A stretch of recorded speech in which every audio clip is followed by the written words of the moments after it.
God's children, it has always been our lifestyle to worship the Lord and bring Him glory in everything that we do.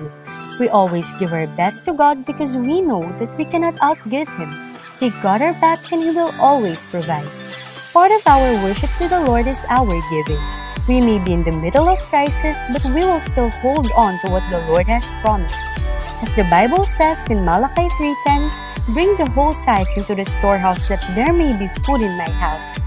Test me in this, says the Lord Almighty, and see if I will not throw open the floodgates of heaven and pour out so much blessing that there will not be room enough to store it." With a cheerful heart, we can bring our tithes and offering at Raining Home. We can also give through GCash, or we can contact our respective life group leaders to help us on how to remain faithful in the Lord through our giving.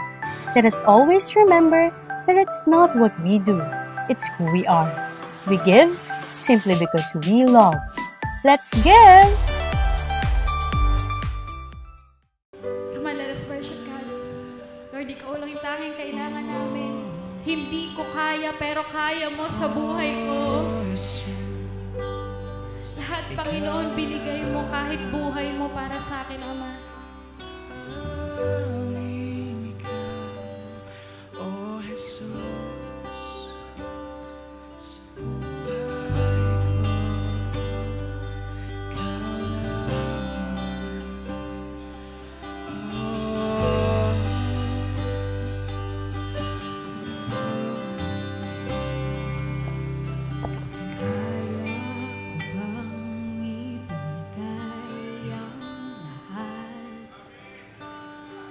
Sa sarili di na sapat, kailangan kulang, di kayang punan.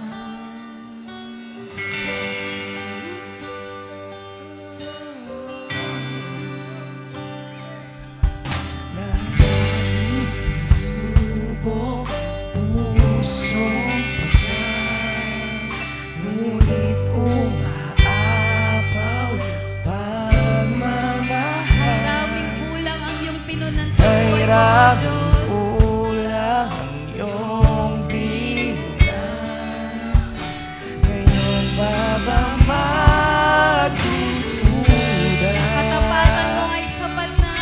Katapatan mo ay subok na.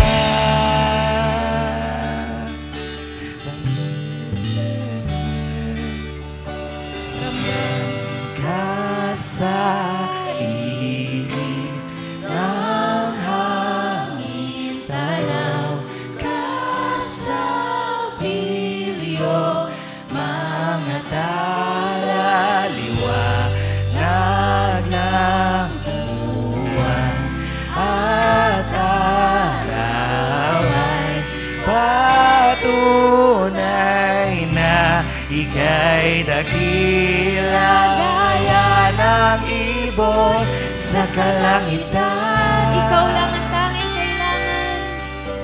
Ikaw ang tanging kailangan.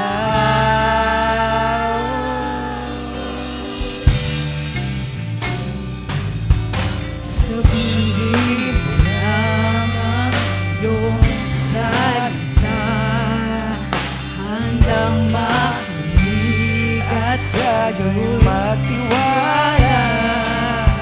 O aking Ama, sa'yo lang aasa. Ilumin mo ang pagdududa. Katapatan mo ay sapat at subok na. Katapatan mo ay sapat na. Ramdam ka sa ng hangin, tanaw ka sa bilyong mga tala, liwanag at buwan at araw ay patunay na ika'y dakila. Ramdam ka sa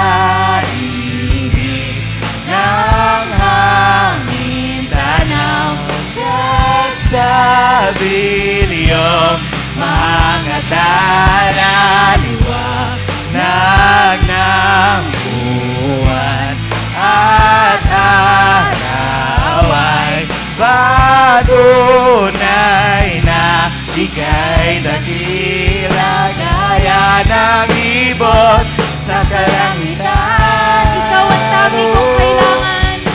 Ikaw ang tanging kailangan.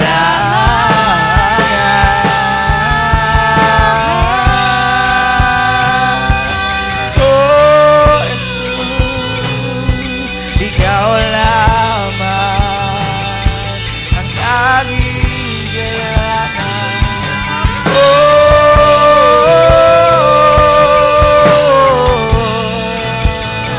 Hindi ka nagkulang.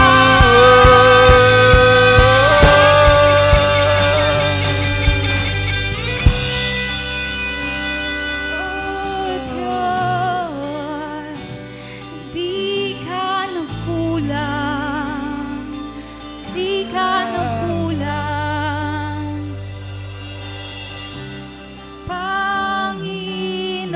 Panginoon, ikaw ang aming tanging kailangan. Walang hanggan Tunay ang iyong katapatan.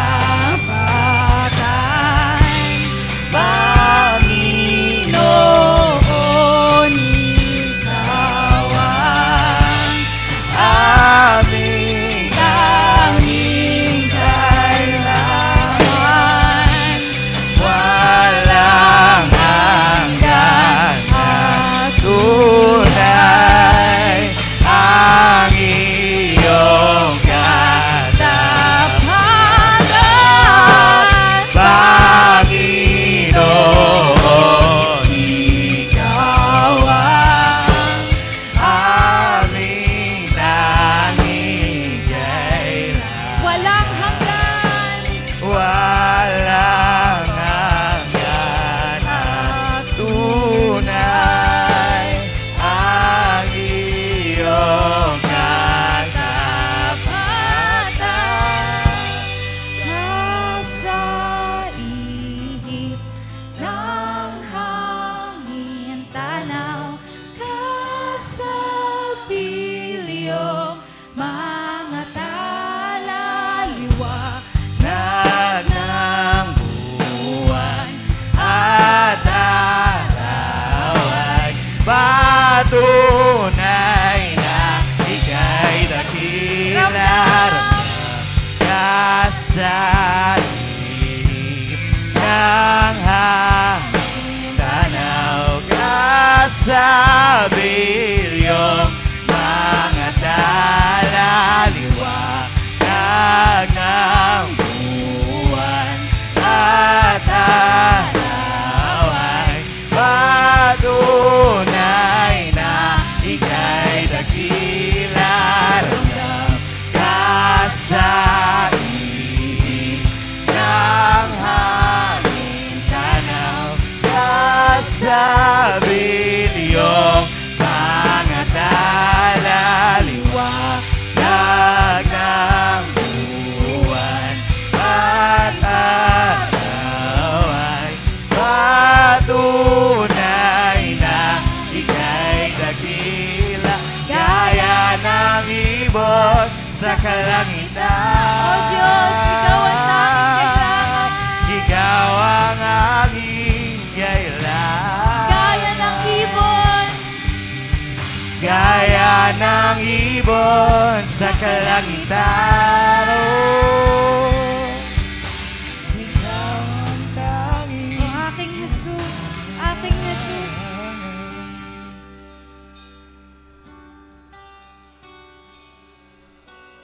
Aking Jesus, binigay mo lahat.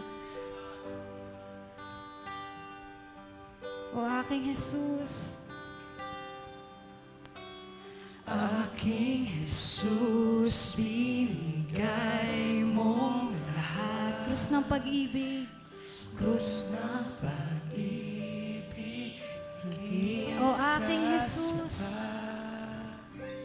Aking Jesus, binigay mong lahat. Krus ng pag-ibig. O aking Jesus. Aking Jesus, binigay mong lahat. Krus ng pag-ibig, higit sa sapat. O Diyos, maraming salamat, Panginoon.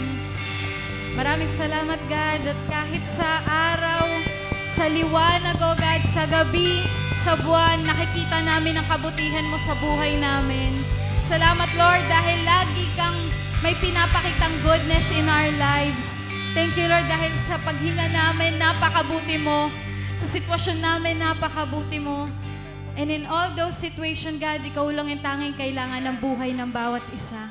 Lord, patuloy naming makita yung kagandahan na nasa presensya mo, yung ngalan mo sa buhay namin. Salamat, O God, dahil sa bilyong kalawakan nakikita namin, tanging si Jesus lamang ang may gawa ng Panginoon. Salamat, Lord, sa buhay na pinagkaloob mo, sa kaligtasan pinagkaloob mo sa amin, Panginoon. Pupuri ay sa iyo lamang, Ama, at itataas lamang ang ngalan mo sa lugar na to. In Jesus' name we pray. Everybody shout!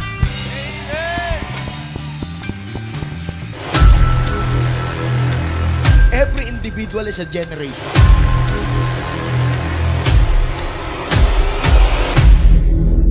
Basta sinabi ni Lord, mga kasama, sa'yo na yon.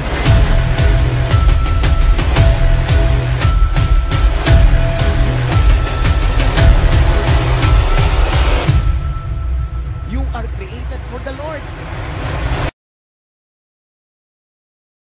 Let's bow our head and pray. Father, thank you for your goodness and mercy. Thank you, Father, because you are our God, our Lord, our Creator, our Father, our Lover. Thank you, God, for who you are. And Father, we want you, Lord, to manifest in our life. We want your word, Lord, na maging evidence sa buhay namin. Salamat po, Panginoon. We ask na tanggalin mo ang any preconceived ideas, Lord. Tanggalin mo po yung mga negative thoughts namin, mga fears namin, and then, Lord, turuan mo kami magtiwala lang sa iyo. Speak to us, change us for your glory. In Jesus' name, amen and amen. Sabi mo, let's celebrate! No, this is Sunday celebration, and this is not just ordinary celebration, it is first fruit celebration. So, November pa lang, sinishare ko na patungkol sa first fruit. First fruit is all about overflow. Pero hindi ka mag-overflow pag hindi mo alam ang principle. So let's look about the principle. So tingnan niyo po yung sinabi ng Proverbs chapter 3 verse 10. Honor the Lord with your possessions and with the first fruits of all your increase. Oh, sabi mo sa katabi mo, mag-i-increase ka? Sino dito excited mag-i-increase ka? But honor the Lord. Do not forget to honor the Lord. Verse 10, so your barns will be filled with plenty, and your vats will overflow with new wine. Mga kapatid, mga kasama, ito po ay prinsipyo na pag hindi mo po pinahintulutan sa buhay mo, hindi mangyayari. Honor the Lord is not a request. Honoring the Lord is a command. So it is a personal decision, it is a personal choice to each and every one of us to honor the Lord. So hindi pwedeng hindi mangyayari sa atin kung marunong tayong mag-honor. So the key is not all about the material things. The key is all about honoring the Lord. Are you excited? So honoring the Lord is very important. First fruit is the beginning of what is to come. First fruit is the beginning of what is to come. Tandaan mo, may laman pa lang tayo ngayon, hindi pa tayo umaapaw. Pero ang sabi ni Lord, sa kanyang word, if you honor Him, you will overflow. Maaring ang level natin ngayon ay kapos, pero kapag inonor mo si Lord, inaplayan mo ng principle, aapaw ka. Mag-overflow ka. So, overflow is your portion if you honor the Lord. So, tandaan natin mabuti ang mga bagay na ito. Wisdom is the principal thing. Wisdom is supreme. And wisdom is very important in our life. Wisdom is knowing what to do, doing what you know, and getting the desired result. That's wisdom. Alam mo ang ginagawa mo yung alam mo, at nakukuha mo ang resulta na gusto mo. That's wisdom. But wisdom comes from the Lord. The fear of the Lord is the beginning of wisdom. If you do not fear the Lord, you will become foolish. So what is fear? Fear is not the fear of terror. Fear is the fear of love. You honor the word of God. You honor the Lord because wisdom is principal thing. It is your capital. Pakisabi sa katabi, pag may karunungan ka, yan ang puhunan mo. Sino dito excited ka na ang karunungan, yan ang puhunan mo? Maraming mga tao walang alam. Maraming mga tao mangmang. Pero ang gusto ng Panginoon, meron kang wisdom. Because wisdom is supreme. Wisdom is your capital. Wisdom is your puhunan. So, napakahalaga na meron kang puhunan. Hindi mo puhunan ng lakas, hindi mo puhunan ng karunungan, hindi mo puhunan ng pera. Ang puhunan natin, karunungan. Hindi porke may lakas, hindi porke may alam, hindi porke may pera, nagtatagumpay. Kasi kung wala kang karunungan, puro kabiguan ang mararanasan. Sino may nauunawaan?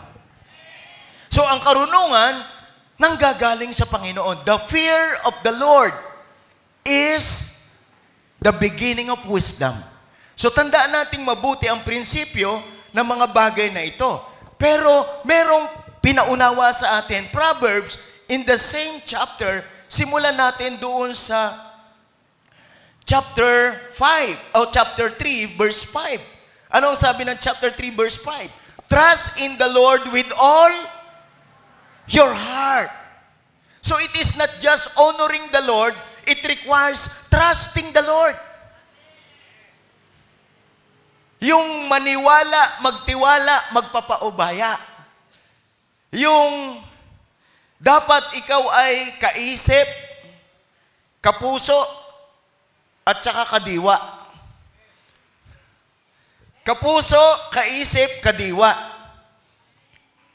Palang wala akong kumuha ba kayo ng Filipino subject? Para nasanay kayo sa English, no? Kapuso, kaisip, kadiwa. So, ibig sabihin, yung buong pagkatao mo, sold out sa pagtitiwala kay Lord. Trust in the Lord with all your heart. It means complete. So, it is possible that you are honoring the Lord but not trusting the Lord. Sometimes we trust according to the flesh. We trust according to the company. We trust kung ano yung savings mo. Mga kasama, hindi natin pinagtitiwalaan ang kumpanya. Kahit pag-ano ka-stable ng kumpanya, pag gusto kang turuan ng Lord ng leksyon, pwedeng magsara yan. Gawa mo. Sino may naiintindihan? Pero kapag ka ikaw ay may karunungan, sapat na yon para ikaw ay umasenso. So the fear of the Lord, sabi niya, trust in the Lord with all your heart and lean not on your own understanding. Yes, meron akong kaunawaan. Meron akong kaalaman. Meron akong karunungan. Pero limitado yun. Ang pagtitiwalaan ko, yung Diyos na may lalang sa akin. Yung nasa kanyang kamay ang aking kinabukasan. Siya yung gumawa ng sangkalangitan at ng sandaigdigan. So yung tiwala na yon, kay Lord lang yon. Trust in the Lord. Are you excited? So, kaya mga kasama, hindi ito patungkol sa pera, kundi ito'y patungkol sa paglalakbay. Simula sa wala, magkakaroon. At hindi lang basta magkakaroon, mag-uumapaw. So the question is, are you ready to receive this? Kasi hindi ito para sa lahat. Ito ay para sa mga nag-o-honor kay Lord at nagtitiwala kay Lord. Kung meron kang ibang inaasahan, hindi mo ma-experience to. Only the Lord. Trust the Lord. Kung meron kang ibang inaasahan, hindi yan. Everything that we trust in this world, magfe-fail. Pero si Lord lang ang hindi. Sino masayang-masaya? Sabi mo sa katabi mo, excited ako. And then verse 6, sabi niya, in all your ways, acknowledge Him, and He shall direct your path. Sa lahat ng gagawin mo, kilalanin mo siya.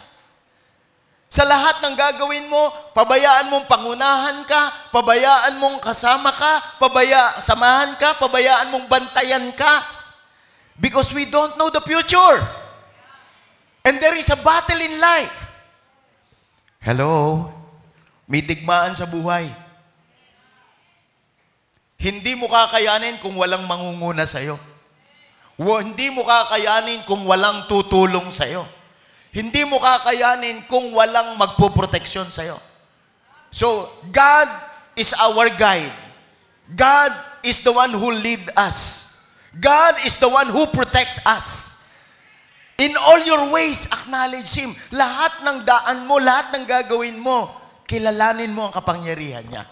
It is not by might, nor by power, but it is His Spirit. So kaya mga kasama, mga kapatid ko sa Panginoon, maraming mga reliyosong tao nasa simbahan, walang nararanasang kapangyarihan ng Diyos. Kasi ang ginawa nila, kung gagawa sila sa kanilang sariling paraan, pag pumalpak na, saka magpe-pray. Magninegosyo. Hindi mo na pinanalangin. Nagnegosyo, tapos tawagin si pastor, pastor, paki-bless. Sige. Pero ang tanong, pinag-pray mo ba yan?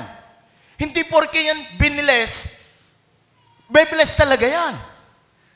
Are you with me? Simulan mo sa pundasyon ng pagtitiwala sa Panginoon. Kilalanin mo siya.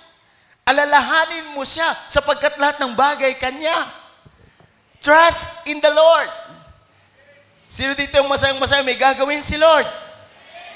Pakisabi sa katabi, may gagawin si Lord. So, ito yung bagay na dapat nating maunawaan, makita sa ating ginagawa. We celebrate with God in His abundance and also a celebration of overflow. Sino dito yung masayang-masaya ka na alam mo ngayon, mag-uumapaw ka? We celebrate. Sino sabi mo sa kanila? We celebrate abundance. We celebrate overflow. Mananagana na, nag-uumapaw pa. So that's our heart when we do our first fruit today. Lord, tapos na po ang kakulangan sa buhay ko. So that's our understanding. It is not all about the money, but the principle. So that's why binibigyan tayo ng Panginoon ng pagkakataon ng mga bagay na. And first fruit is putting God first. And we are prioritizing God in our life. So kaya November, December, January, 3 buwan mga kapatid. Yung paghahanda natin, guminhawa ka lang, starting today and the rest of your life. Kaya kung ang goal mo umattend, hindi mo naiintindihan to, next month mahirap ka pa rin. Pero kung naiintindihan mo to, starting today, next month, mararamdaman mo na yan, unti-unting gumiginawa. Kahit ko konti, hindi ka nauubusan. So kung konti yan, sanay ka na hindi nauubos, pagdating ng time, paparami na lang paparamihan as you apply the principle. putting God first, and we are prioritizing God. So, start a year with an act of faith and worship by offering your first fruit to the Lord. So, this is all about our worship. We honor the Lord with our wealth, and we trust the Lord for the wealth. Because our God is a God of abundance. Kahit galing sa karagatan, dadalhin ni Lord sa iyong kayamanan. So, this first fruit is sacred offering, is a declaration that God is your source. And He will bless the rest with overflow, protection, and divine provision. Mga kasama, ito ang salita ng Panginoon. And I just want to remind you, God, our God, is more concerned of our character than our situation. God is more concerned about our character rather than our situation.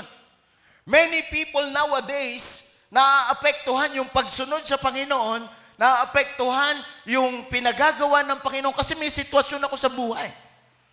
No, you need to choose God. You need to honor God. You need to trust God. Because my God can change my situation. Only God can change my situation. And it comes from within. Nanggagaling yun sa loob. Nanggagaling yun sa paniniwala, pagtitiwala, pagpapaubaya. And that is faith. Yun ang pananampalataya. May sitwasyon ako ngayon ganito, pero Lord, mas concern ka sa ugali ko. Tinan mo yung katabi mo. Kumusta ba ang ugali niyan pag walang pera? Kumusta ba ang ugali niyan pag may problema? Kumusta ba ang ugali niyan pag pagod? Babantayan yung ugali. Hindi yung sitwasyon. Because God, my God, our God, is more concerned of my character rather my situation. Lahat tayo may mga sitwasyon na hinahaluan ng emosyon. Pero lagi niyong tatandaan, ang Panginoon may inihanda para sa iyo. So regardless of your situation, regardless of your emotion, the most important thing is the character development. So it is not my situation dictates my life. It is not the situation, yun yung magiging hugot ng decision ko. My decision is final. When God said it is done. And God is always yes to His promises. Kaya may paalala sa atin ng Panginoon. No? And our God is more concerned of our attitude rather than our success. Ulitin ko ulit, God is more concerned of our attitude rather than success. Maraming mga tao gustong magtagumpay kahit pumangit ang ugali.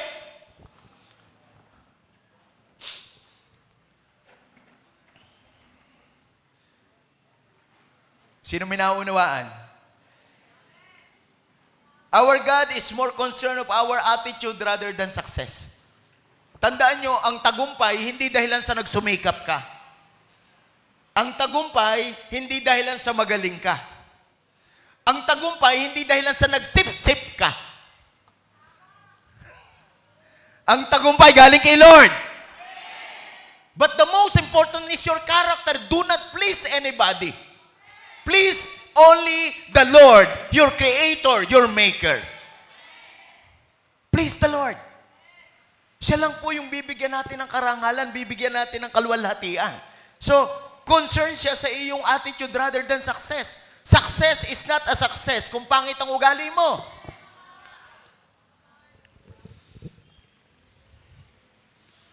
Kapag marami kang kaaway. Hello? Sa kumpanya, totoo ba yun? Marami nagsisipsipan. Hindi lang sipsip, higupan pa. At saka hindi lamang yun. No, mga kapatid, hindi lamang yan. Pagdating sa kumpanya, kailangan mo i-please ang iyong boss. Sundin mo ang iyong boss. No, pakikalabit mo ang katabi mo, sabihin mo sa kanya, makinig, makinig. Pampasenso ng buhay. No, pag may kumakausap sa'yo, sabihin mo, wag mo na akong kausapin. Kailangan ko to para magtagumpay ako. No, sino dito ngayon na excited ka magtatagumpay ka? Kung ano nangyayari sa church, magpo-flow yan sa inyo.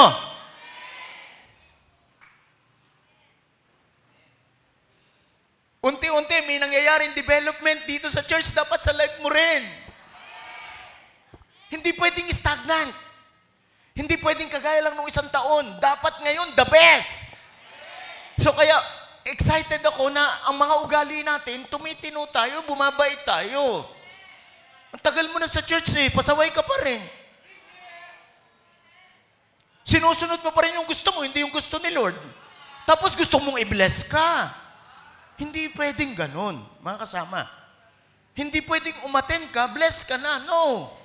That is religious mentality. Because God is more concerned of your attitude rather than your success.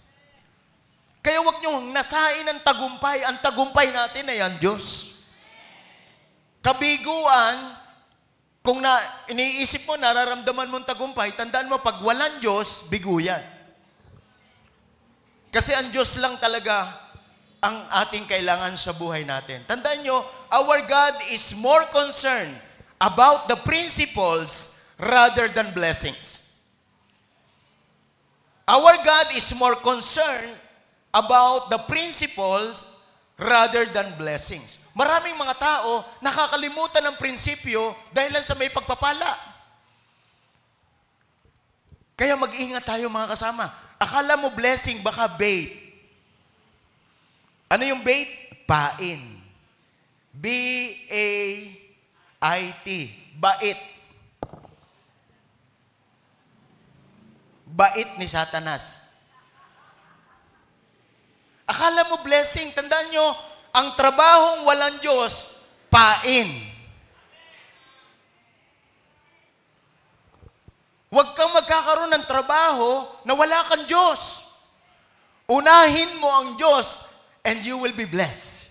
In the rest of your life, you will experience abundance, you will experience overflow. Huwag niyo ipagpapalitan Diyos.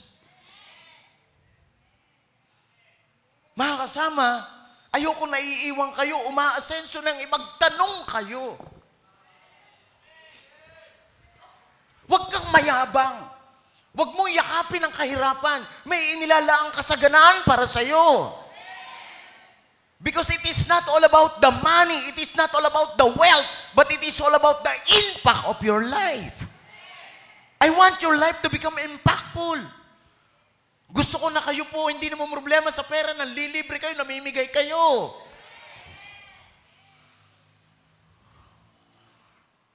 Principles rather than blessing. So, the Word of God is final. The Word of God is supreme in our life. Mas importante ang prinsipyo kaysa blessing. So, tandaan mo, huwag kang papayag na binibigyan-bigyan ka lang. Tapos ikaw, sunod. Maraming mga ngako sa atin, mahal natin sa buhay.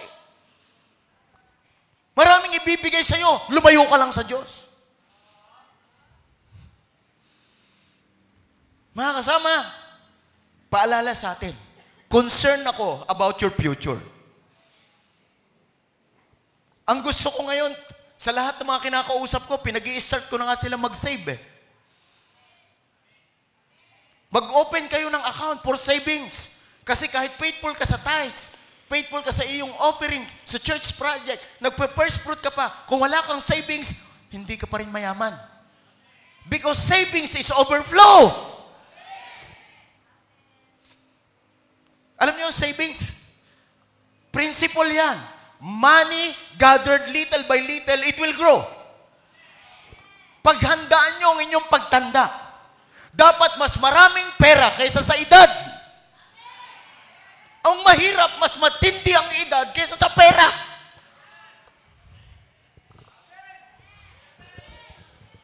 Principle. Sino may naiintindihan? Ayoko na pagtanda nyo, iaasa ninyo sa pensyon ng inyong buhay. Pipila ka. Magmamakaawa. Ang masarap ka, hanga-hanga ka, impactful yung life mo. Bakit? May Diyos ako. Principle. Mga kasama, mag-open kayo ng account. Mag-practice na kayo ng mag-ipon. Dapat hindi tayo utangero, ipunero ka. Hindi naman kailangan marami yan eh. Ang mahalaga, ugali. Tayo kasi grabing mag-Starbucks, wala namang ipon. May milk tea pa yan, wala namang ipon. Pa-outing-outing, wala namang ipon. Kumusta kapag tanda mo? Dapat maging futuristic ka. Dapat yung pera mo mas mataas kaysa sa edad mo. Pakitingnan mo yung katabi mo, may natututunan ba yan? Principle! Hindi yung, ay, blessing. Punta ako ng ganito, bili ako ng ganyan, ganito gagawin ko, blessing. No, no, no, no, no. Hindi porke may pera ka ngayon, asinsado ka bukas. Sino may naunawaan? Hindi porke may trabaho ka ngayon, may trabaho ka bukas. Pero ang pinakamahalaga ngayon, may Diyos ka ngayon. Hanggang bukas, may Diyos ka. Kaya alisin natin yung yabang natin, mga kapatid. Yung prinsipyo ng salita ng Diyos, yun ay pamuhay natin. Hindi yung alam natin. Trust in the Lord with all your heart. And lean not on your own understanding.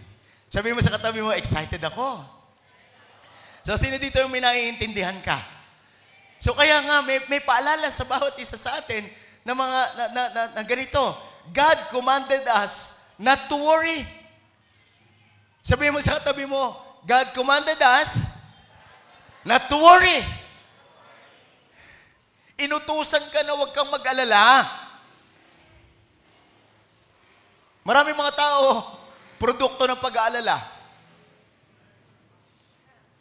Tingnan natin yung verse. Ito po ay patungkol saan? Sa needs. Patungkol po sa pangangailangan natin. Sabi ng verse, tingnan nyo doon sa simula natin, sa verse 25. Ganda nito. Therefore, I say to you. Ano yung kasunod? Ano yung sinundan nito? Ano yung context? Yung damit, pagkain, tirahan. Yun yung mga hinahabol ng walang Diyos. Hello? Pero ang sabi ng Panginoon dito, therefore, I say to you. So, ito yung ginagawa ng mga walang Diyos. Ngayon, sinasabi ko ito kasi ako ang Diyos mo. Sino dito si Jesus ang Diyos mo? Sabi niya, therefore I say to you, may sinasabi siya sa'yo, if Jesus is your Lord. Sabi niya, do not worry about your life, what you will eat or what you will drink, nor about your body, what you will put on. Is not life more than food, and body more than clothing? So yung mga earthly concern natin, sabi ni Lord, do not worry about food. Do not worry about your house. Do not worry about your car. Do not worry. Alam nyo, ang pag-aalala, nakakatanda yan. Yung bang, ang edad niya, advance ang itsura.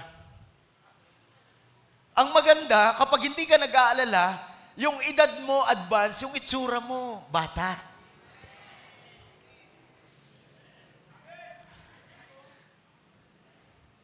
Nagiget niyo po ba?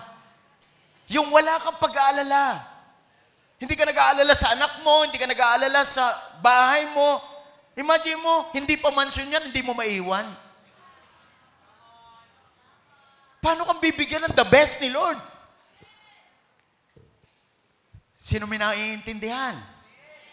Verse 25, verse 26, sabi niya, look at the birds of the air, for they neither sow nor reap nor gather into barns, yet our heavenly Father feeds them. Or are you not of more value than they? Sabi mo sa katabi mo, mas matindi ka sa ibon. Mas mahalaga ka kaysa ibon. Sino dito yung alam mo na yan? Kaya lang hindi mo naintindihan yung value mo. Binigyan ka lang ng konti. Nakakalimutan mo na si Lord. Para tayong isang kahig No, isang bigay, isang tuka. Sunod ka lang ng sunod doon sa mga nagpapatuka. Marami nag-o-offer sa akin. Pero ang pinili ko, si Lord. Kasi si Lord lang ang permanente sa buhay. So may mga bagay tayong pangangailangan, pero tandaan nyo, si Lord ang magsusupply. Verse 27, sabi ng, which of you, by worrying, can add 1 cubit to his stature? So hindi ka makakapagdagdag ng haba ng buhay mo sa pamamagitan ng pag-aalala. Sabi mo sa katabi mo, si Lord lang. Sino dito gusto niya si Lord lang? No, huwag kayong sasabay sa mundo. Hindi porke nag-Starbucks sila, mag-Starbucks ka rin. Kahit nag-Starbucks sila, basta may ipong ka, sa dulo, mas masaya ka. Hindi ko sinasabi huwag kayong mag-Starbucks. Ang sinasabi ko, pwede rin namang mag-Starbucks na may ipon. Dapat mas malaki ang ipon mo kaysa Starbucks. Huwag mag-alala, kasi pinaghahandaan mo ng pagtanda. Sino may naiintindihan? Verse 28, so why do you worry about clothing? Consider the lilies of the field, how they grow. They neither toil nor spin. Grabe, hindi man silang tatahi, pero papalit-palit ang damit. Sino excited dyan? Oh, meron nagsabi, Pastor, nakakailang ulit na po yung suot yung damit. Eh ano naman? Wala naman sa damit yan, sa looks yan. Minsan kasi yung iba talaga naman conscious sa damit, ang itsura naman, ganun pa rin. Ang ugali naman, ganun pa rin. Wala sa forma yan. Ang mahalaga, kamukha ka ni Kristo. Yung forma mo nga, pambira, hindi ka naman kamukha ni Kristo. Inaway mo pa yung tricycle na sinakyan mo kasi mahal ang singil. Tapos nagpababa ka sa tapat. Naku, tatandaan ka na, hindi ko na yan isasakay, kahit parahin ko yan. Kahit parahin, hindi na ako sasakay. Samantala kung binigyan mo yan ng tip, kung maniwala kayo, napakatindi na nagagawa ng pera. Kahit walang parking, nagkaka-parking. Madali palang tumanda yung mga guard.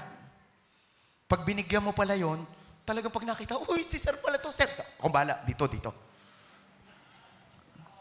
Grabe, power talaga ang pera. Sabi mo sa katabi, dapat namimigay ka na, ha? Sino dito masayang-masayang? Mamimigay ka na.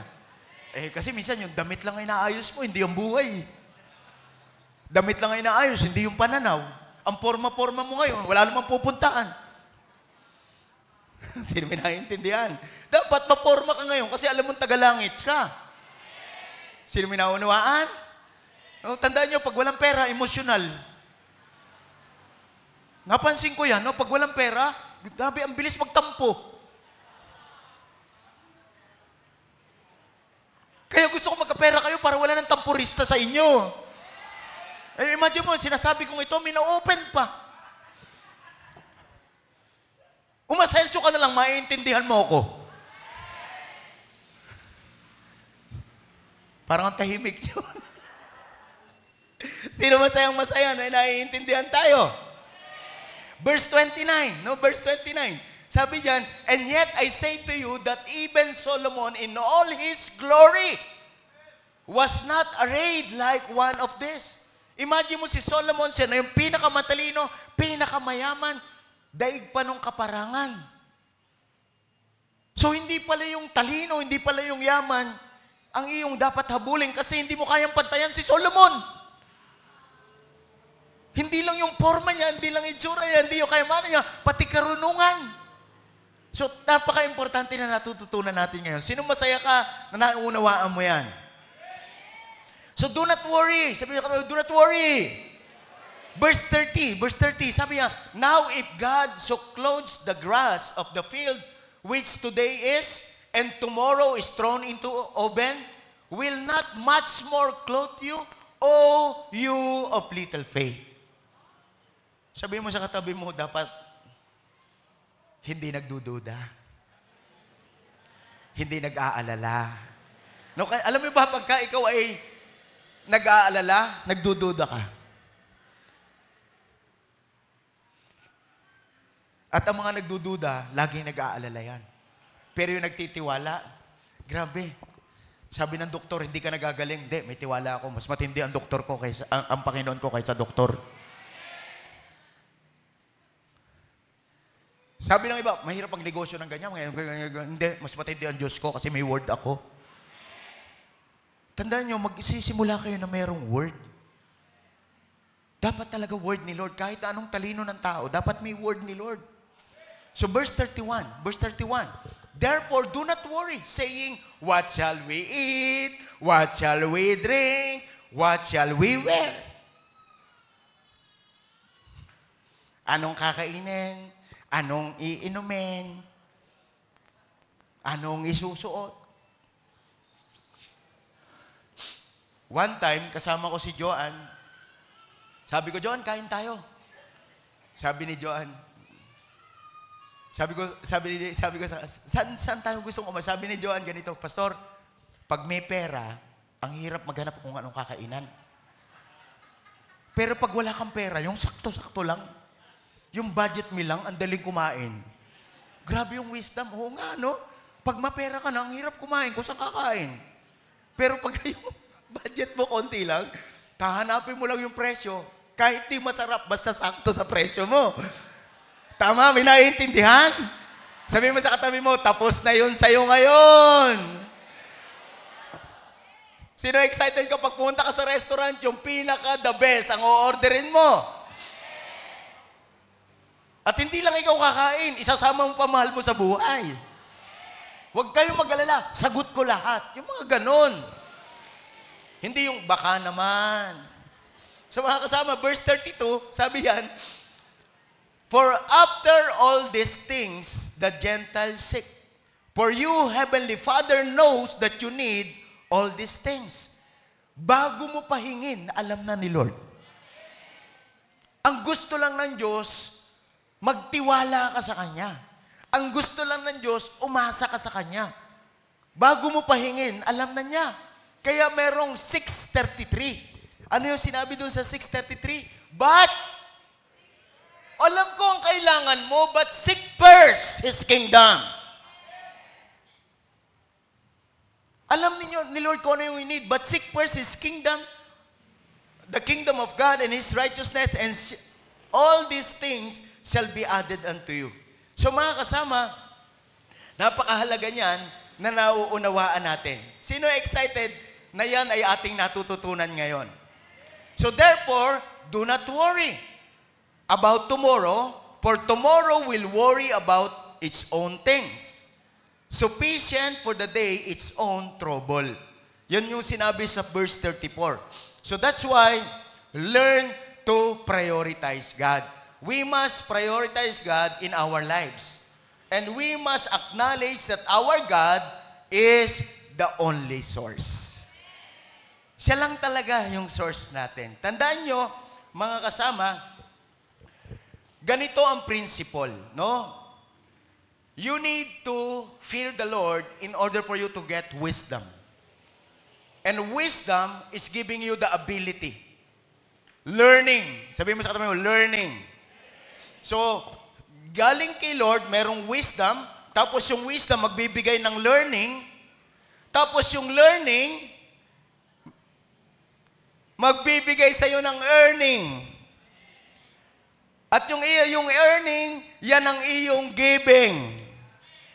So pag walang maibigay, walang kinita. Pag walang kinita, walang alam. Pag walang alam, hindi buhay ang Diyos sa kanyang buhay. Sino may naiintindihan? So kaya mga kasama, yan po yung prinsipyo na gusto kong kunin ninyo. Mula sa Diyos lahat. Hindi dahilan sa mahusay ka, hindi dahilan sa matalino tayo. Sabi ng verse, 2 Corinthians chapter 9, verse 10, now may He supplies seed to the sower and bread for the food. Supply and multiply the seed you have sown and increase the fruit of your righteousness. Pakisabi sa katabi, supply and multiply. Are you excited for supply and multiply in your life? Hindi ka na pagkukulangin, isusupply yun, imumultiply ka pa. It is only God. Kaya, the level of your giving is the level of your earning. And the level of your earning is the level of your learning. The level of your learning is the level of your wisdom. May naiintindihan? Kaya tayo nakakapagpakain sa tao, kaya ka nagbibigay, kasi marunong kang kumita. Tandaan mo, pag ikaw naghahanap buhay para sa sarili mo, sa anak mo, sa asawa mo, para sa'yo lang, you are selfish. Dapat ganito ang prinsipyo natin, no? Giving, earning, learning, then wisdom. Daluyan tayo, hindi tayo lalagyan, tayo ay daluyan. Sino may nauunawaan? So this is the principle na kailangan nating matutunan. Kailangan nating may apply. Sino po yung masayang-masaya na nauunawaan natin ang mga bagay na ito? So kailangan lang, mga kapatid ko sa Panginoon, dapat maunawaan natin ang mga bagay na ito.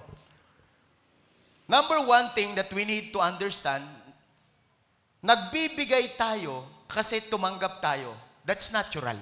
Sabihin mo sa katabi mo, natural. Maraming mga tao nandito sa natural. Magbibigay ako kasi may tinanggap ako. So that is very natural. But when you give, do not be at the platform of natural. Be in the platform of supernatural. Mindset yan. Do not give because you receive. We need to understand, we give because we are so expectant to receive. Nagbibigay tayo kasi umaasa tayo na marami pa tayong matatanggap. And that is supernatural. Maraming tao nagbigay kasi may tinanggap. Pag tiningnan mo yung tinanggap mo, binigay mo, kapos yun. Bibilangin mo yun kasi dito ka nakaharap. Mali. Dapat dito ka nakaharap.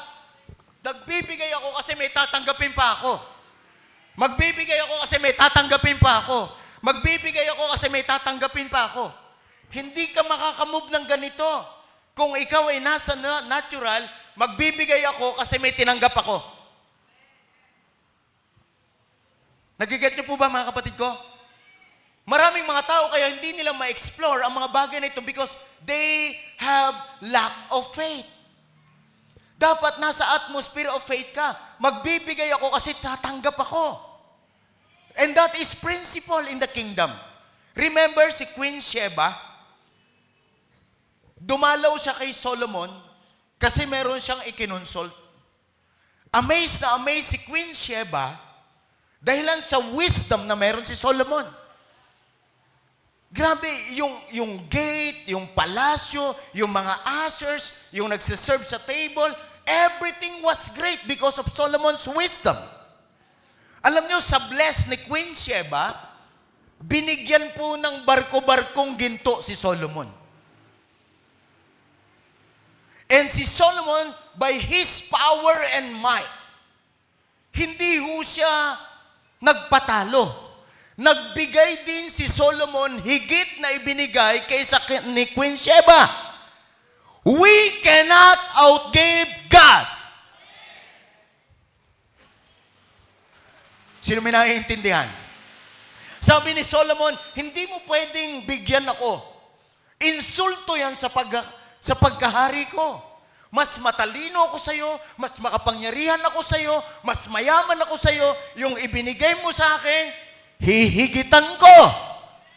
That's principle in the kingdom. So magbibigay tayo hindi dahilan sa meron kang tinanggap.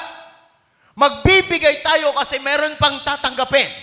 And that is the principle of overflow.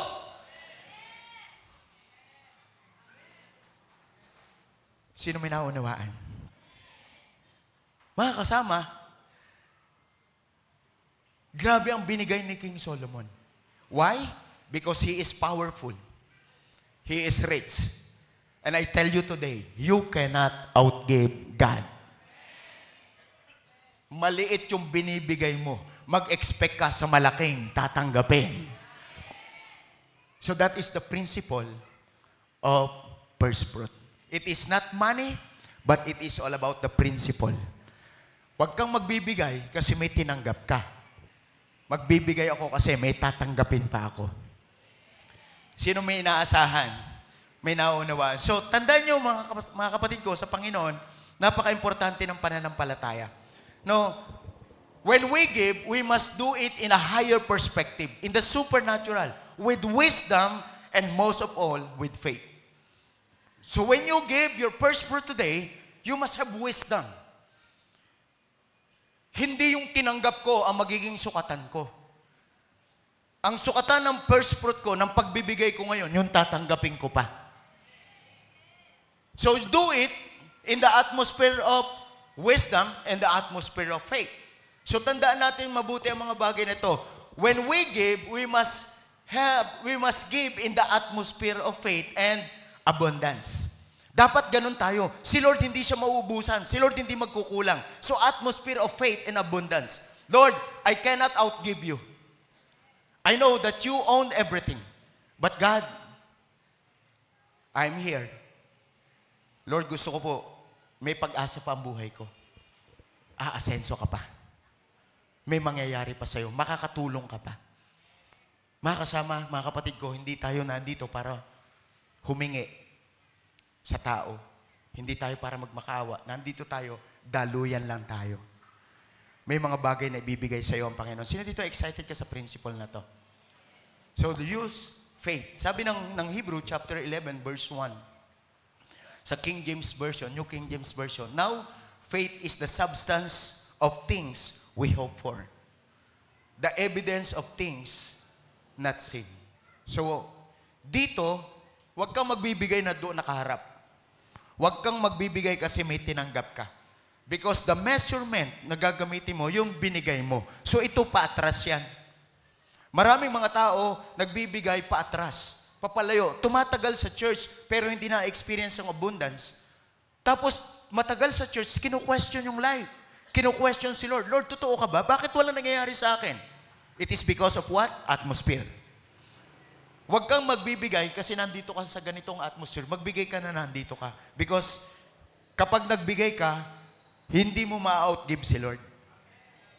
The more na nagbibigay ka, the more na nagbibigay si Lord. The more na nagbibigay ka, the more na nagbibigay si Lord. That's the principle of overflow. You cannot underestimate kung anong gagawin sa'yo ng Panginoon. Principle is very important. It is not the amount, but the principle.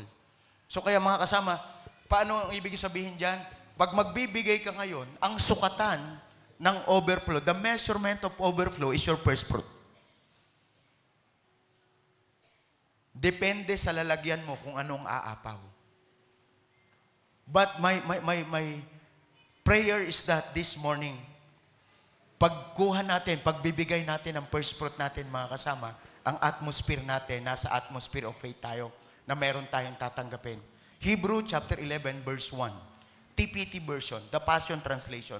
Now faith brings our hope into reality. So ano yung pag-asa natin? Ang pag-asa natin, pag nagbigay, sang-ayon sa sinabi ng Diyos, pag nagbigay ako, mas malaki ang tatanggapin ko. Hindi ako magbibigay dahil lang sa tumanggap ako. Magbibigay ako kasi may tatanggapin ako. And that is faith. My dear brothers and sisters in Christ, my spiritual family, I want to encourage you. Faith brings our hope into reality and becomes the foundation needed to acquire. Do you want to acquire? Do you want to acquire? Do you want to acquire? So needed to acquire the things we long for. It is all the evidence required to prove what is still unseen. Lord, ang sweldo ko ngayon, 60,000. Lord, pero pag nagbigay ako ngayon, magiging 100,000. Lord, pag nagbigay ako, magiging 200,000. Pag nagbigay ako, magiging 300,000. Because we give, not just because we receive. We give because we want more of God's Word in our life to receive. So kaya mga kasama, mga kapatid ko sa Panginoon, maganda na nauunawaan natin ang mga bagay na to. Malinaw ito sa buhay ng bawat isa sa atin. So tandaan natin mabuti, we need to honor the Lord. We need to honor the Lord. So how to give the first fruit offering? You need to pray. You need to pray.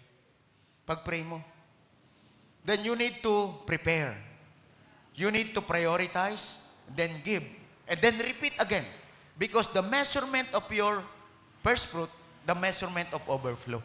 The principle of overflow. So mga kapatid ko, sa Panginoon, paalala lang sa bawat isa sa atin, huwag mong gagawin na hindi mo naiintindihan. Huwag mong gagawin kung may iba ka pang pag-asa maliban sa Panginoon. Baliwala yan. Pero sa mga gagawa nito, maya-maya ng konti, I'm so excited to do these things. Our God is a God of abundance.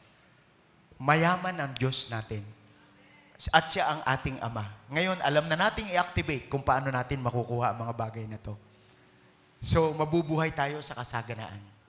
Mabubuhay kang namimigay. Marami kang taong matutulungan. Magtatayo ka ng kumpanya at magbibigay ka ng employment. It is who you are. It is your portion. And I just want to pray for you today. Pwede bang tumayo tayo, mga kapatid ko? First fruit is the beginning of what is to come. First fruit is the beginning of what is to come. May paparating. May paparating. Are you excited sa mga bagay na paparating sa buhay mo? So gusto kong maunawaan yung mabuti na ang pinakamatinding regalo na natanggap natin, walang iba kundi yung krus ni Kristo na tumubos sa ating mga kasalanan, tumubos sa ating mga kahirapan, tumubos sa ating mga karamdaman. That is the power of the cross in our life. So we need to activate. I-activate natin ito. Do it in the atmosphere of faith. Merong paparating na malaking bagay sa buhay mo, sa pamilya mo. Magandang mangyayari. And I just want to pray to each and every one of us, doon sa mga expectant, Lord, may gagawin ka sa life ko ngayon. Mas matindi ang 2025 kaysa 2024. I will experience abundance and breakthrough in finances ngayong taong ito. So if you are that kind of person, just raise up your hands. Be in the atmosphere of faith. Be in the supernatural. Wala kang alam, wala kang kakayanan, nahihigit sa kakayanan at alam ng Diyos. Just trust the Lord. Honor the Lord. Trust the Lord. When it comes to finances, and let us apply the principle.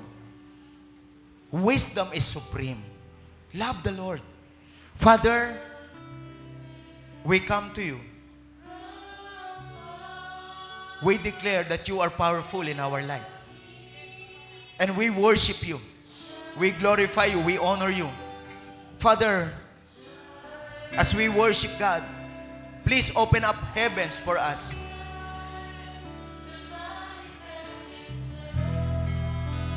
Yes, oh Jesus, thank you.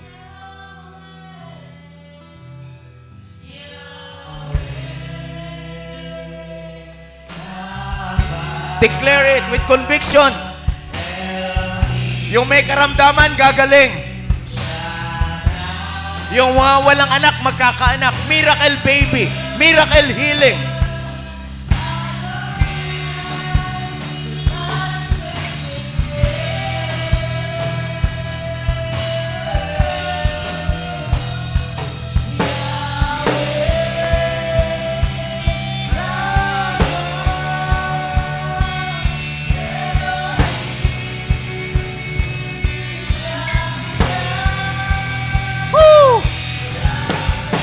Yes, you are Jireh, Jehovah Jireh. Will manifest Himself. Yeah.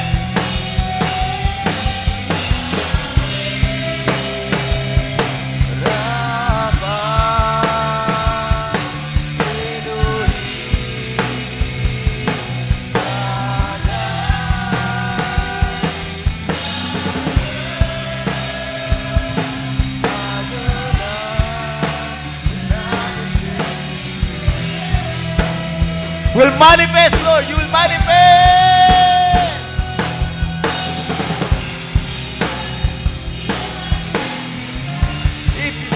Come on, let's worship. If you call Him,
Today, honor the Lord. Trust Him. Just raise up your hands and have a heart, a humble heart. Remove any pride. Remove any doubt. Remove any fear. You deserve abundance in your life. Father, you are the creator. You are the owner of heavens and the earth. Everything belongs to you, even our very life. Lord, help us to trust you. Help us to believe in you. Father, we surrender to your will, Lord God. Lord, winawakasan na namin ang kahirapan sa buhay namin ngayon. Lord, makakabayad po ang mga may utang na mga utang. Lord, I pray in the name of Jesus, financial freedom in the name of Jesus.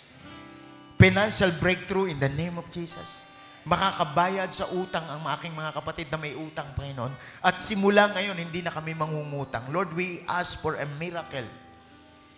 Lord, bigyan mo po kami ng prinsipyo na simula ngayon, hindi na kami mangungutang. Magbabayad kami, Lord, ng utang namin. At God, magsisimula na po ng pag-iipon sa buhay namin. Mag-o-open na kami ng account, Lord.